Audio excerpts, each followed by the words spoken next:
Hello friends, my name is Shayla and today I have another haul for you. I just received my eBay lot of historical romances. It looks like I ended up getting it from Books on 7th Ave from Phoenix. This seems to be where most people who do this kind of video get it from. I do have it opened over here, but I'm trying to keep it low to avoid showing off my address and all that kind of stuff. So basically what this is this is a lot on eBay where they send you like 20 historical romances and you're allowed to tell them in the comments what you want. I believe I said Pretty Stepbacks, Beverly Jenkins, and I don't remember what else. Honestly, this package was a bit of a journey.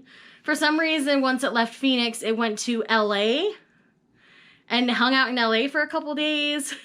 And then it seemed to get lost in the post for a couple of days. And then it finally arrived today. So I'm really excited to see what came. So we're gonna go ahead and dive right in. I've cut the bag that was on top here as well. I haven't looked at anything, I promise. So all of this is gonna be like my organic reactions to whatever is in this box. Yeah, so it's a 20 historical romance mystery box. All right, so on top here, we have A Rebellious Bride by Brenda Hyatt. Let me see what this one's about a little bit. Okay, this feels very like enemies to lovers, and it seems like there's an arranged marriage between the two of them, but they don't know it's between the two of them. But they meet as strangers and they're attracted to one another, and so now they're fighting their instincts for that. And yeah, I think this is gonna be really fun. I've never read any Brenda Hyatt, so I'm really excited. But yeah, no step back on this one, but the cover is actually really pretty. And it's got the raised lettering, which I always love.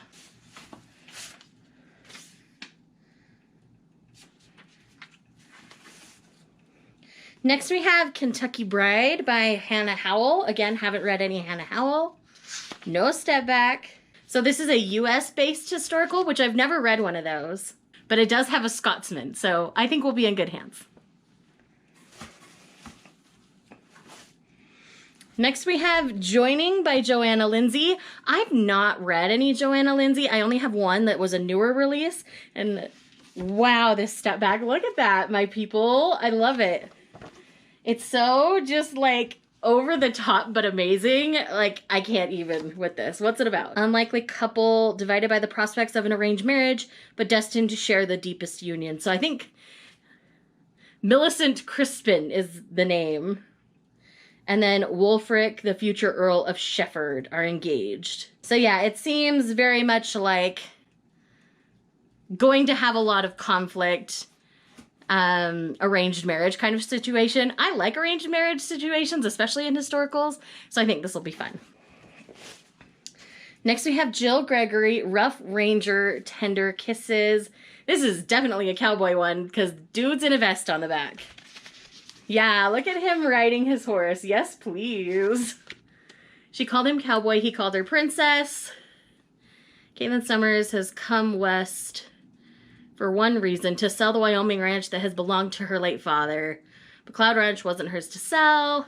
Okay, so it's the foreman and the owner's daughter. Okay, yes. All right, and then we have Sinful in Satin by Madeline Hunter. Looks like this is probably book 3 in a series. She was trained in the art of pleasure, but she's about to get her first lesson in love. Oh, so it's a courtesan's daughter, and then a man named Jonathan, an enigmatic gentleman who has lived in her mother's house as a tenant. Oh, boarding house? Oh, boarding house is a trope that, like, I don't talk about a lot unless it's with manga, but I love boarding house tropes. Oh, I want to cry. I'm so excited. Oh, this is great. Like, this box is so good so far. All right, next we have A Leaf in the Wind by Vel de Sherrod, or Sherrod? Not sure how you say that. Man, that's a cover. Determined to protect her infant nephew. She's masquerading as her dead stepsister. The toddler's paternal uncle rides in and mistook her for Lee. Oh, so there's going to be miscommunication trope galore in this one. But man, that cover. Looks like we got another step back. So this is Joe Beverly. This is Saint Raven. Oh, it's just kind of the same thing as on the front. That's no fun. But I get to see his bum. Oh my gosh. I'm sorry, guys. I'm just me. I'm sorry. A lady with a quest, a dude with a conscience. Yeah, this is gonna be fun. Oh, arranged marriage. Yes. I must have put that as a thing that I like. That or I'm just really, really lucky because, man, I've had several of those now. Ooh, something on a ship. So we have The Heart's Haven by Jill Barnett. In an age of clipper ships and gold fever, theirs was an adventure of fire and passion. Ooh, I love the sound of it. Looks like her father's lost at sea, and he named Kit Howland to be her guardian. So it's like a designated guardian. Once she comes of age, they explore things, which in historicals I don't mind so much. If people are doing that now, it feels like grooming and it's weird. So this could be a hit or miss. We'll see. Okay, this is a Julia Quinn on the way to the wedding. Love that down there. Oh, it's even wedding. Ah, I love that step back. That's so fun. I have a Julia Quinn that I'm hoping to read soon, but I haven't read any yet. So this isn't a double buy for me. Oh, so this is one of the Bridgerton books. This is Gregory Bridgerton. Believes in true love, and he is convinced that when he finds the woman of his dreams, he will know in an instant that she is the one. And that is exactly what happened, except she wasn't the one. In fact, the ravishing Miss Hermione Watson, oh my gosh, that's too funny, is in love with another, but her best friend, the ever-practical Lady Lucinda Abernethy, wants to save Hermione from a disastrous alliance, so she offers to help Gregory win her over. Oh, friend playing matchmaker, yes. Another trope I like that I don't talk about a lot. All right. So it looks like we have another Western one, because this one's called Colorado Gold. Again, no step back. I don't think I said I wanted Western historicals, but this is okay.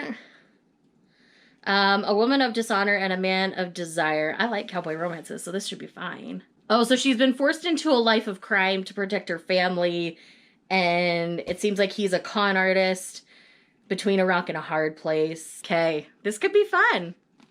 We shall explore. Okay, and then we have a Suzanne Enoch. This is called Sins of a Duke. Let's go. I like it. So, lust is a sin. Sebastian Griffin, the Duke of Melbourne, has raised his younger siblings, seeing to it that they made correct matches. Da-da-da-da-da. He's maintained a scandal-free life until now. Josephina Embry is a beauty, to be sure, but she claims to be the princess of a faraway country. While she dazzles the ton with her wit and charm, Sebastian suspects something's up. Okay, so yeah. I love it. It's gonna be so fun. Man, I'm having fun with this box. All right, so then we have a Jude Devereaux. This is called Scarlet Knights. Again, no step back. So this is one based in Virginia. I'm getting a lot of US-based historicals. I don't know if they were just low, but yeah. Engaged to the charming and seductive Greg Anders, Sarah is happily anticipating their wedding just weeks away. But when Greg gets a phone call during the night and leaves without an explanation, and a stranger suddenly appears in her apartment and refuses to leave, Sarah realizes her fiancé was not who he claimed to be, and that Mike Newland, her best friend's brother, has crashed into her life on an undercover mission to track a notorious criminal frighteningly close to Sarah. Okay, this will be fun. Okay, and then we have Michelle Hoff, which is called Betray Me Not. With one shattering kiss, she endangered his heart. So we have Madeline Pellison. Looks like she's a strong, aspiring actress. To save an infant from an uncertain future, she must use her feminine wiles to seduce a suspected spy. And then she brazenly kisses Armand Saint Sylvestre, or Sylvestre, however you say it, in the gardens of Versailles. Yes, France! It is she who is caught unaware by desire. Oh my gosh, and he was a highwayman and a notorious rake. This is giving me the Hunter by Kerrigan Byrne vibes, which I just finished not too long ago. So yes, this will probably be read sooner rather than later. And then I've got Heartstrings by Rebecca Paisley. Wanted tall, dark-haired, blue-eyed man to sire genius child, $100 cash in gold. Oh my gosh, this is going to be a trip. Theodosia is her name. She traveled west from Boston with a secret mission to bear a baby for her childless sister in a strictly business affair. And of course, feelings are going to get involved with Roman, Montana. Oh my gosh, this is fantastic. This is going to be fun. Put a baby in me kind of story. And then we have River's Dream by Virginia Lynn. I'm really getting a lot of US-based ones, which is a little disappointing, but I think I'll be okay. Plain Penniless Drusilla Duckworth. Oh, what an awful name. Poor thing. And then we have the wealthy River Templeton. Oh, that's who she discovers she really is. Heiress to a thriving Texas cattle empire with a family she doesn't even know. Oh, so she was like an abandoned baby kind of situation. And then she's rescued by Gray Morgan, dashing yet enigmatic man who stirs her heart like no other. For he looks and behaves exactly like the ideal man in her penny dreadful romance novels. Okay, this is going to be interesting for sure. Looks like we've got 2 more here. And then we have Across the Moonlit Sea by Marcia Canham. Why, yes, hello. The pirate wolf, he was French by birth, half English by blood, and reported to be all larceny by nature. The Black Swan. Beau Spence had learned the hard way how quickly men tired of their spoils. For 8 years she had sailed the Caribbean with her father, and not once had she met a man who caused one moment of regret for the life she had chosen, until a reckless challenge from the infamous pirate wolf. Okay, so definitely pirate romance. But I love this cover. Again, raise letters, step back. Well done. I'm pleased. And then we have another at sea one. This is Siren Song by Trish Albright. Alexandra Stafford. Oh, there's more hiding in here. Always considered herself an adventurous sort, escaping slave traders. Worthington knew Alex was trouble the minute he laid eyes on her. She was stalked by a relentless enemy and enmeshed in a powerful prophecy. Ooh, yay prophecy. All right. So we have Mary Burkhart's Midnight Heat. Outraged by the poverty and injustice she saw all around her, lovely Rosaline O'Reilly. I'm not sure how you say that last name. Rode out every night to rob any Englishman foolish enough to travel the road of Irish Kinsale after dusk. Lucian sensed danger on the road ahead as his carriage was approached by a caped figure on horseback. Oh, goodness. But one glimpse of this mysterious highwayman revealed a tantalizing surprise. She had the creamy skin and soft curves of a beautiful woman. Okay, this is going to be fun. Like a highwayman, Scotsman kind of situation, yes. And then we have Midnight Temptations with a Forbidden Lord by Tiffany Clare. In this sensational, dangerous rogues novel, a respectful lady plans to shock London society by enticing the wickedest scoundrel she can find. Oh, so she's intentionally seeking a scoundrel. Tristan Bradley, the notorious Marquess Castley, is a danger to any woman's reputation. Devastatingly handsome and devilishly seductive, he delights in the challenge of a lovely new conquest, especially when she's engaged to a man he despises. Oh, goodness. But when this particular young lady asks him to dance, Tristan realizes he may not be the only one playing a game. Seduce and destroy or fall dangerously in love with the Lady Charlotte Lindsay. Okay, this will be fun because they're kind of chasing each other. I'm about that.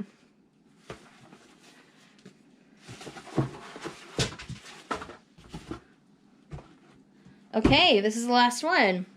And this is Pendragon by Catherine Coulter, which I've not read any Catherine Coulter. That feels like such an 80s step back to me. Here's to the next generation. Tyson Sherbrooke now has 4 sons, and Maggie, age 19. Her almost cousin, Jeremy Stanton in Grayville. or Grieville, Sophia Sherbrooke's brother. And the man Maggie has held a silent adoration since she was 13 years old, unknowingly breaks her guileless heart. She rallied with a hasty marriage to Thomas Malcolm, the Earl of Lancaster, a brand new card in the Sherbrooke deck. Thomas takes his bride to Pendragon, a castle on the southeastern coast of Ireland, a monstrous old place filled with very eccentric folk. Okay, so this sounds kind of fun. But yeah, there was no Beverly Jenkins in there, which is a little disappointing. But there were some pretty stepbacks. There were, I believe I said ones at sea or pirates. And then other tropes that I really enjoyed. So I don't think the box was bad. I'm just a little disappointed there was no Beverly Jenkins, but I think everybody's looking for Beverly Jenkins these days. So outside of not getting any Beverly Jenkins, this box was a win. And I'm really happy with it.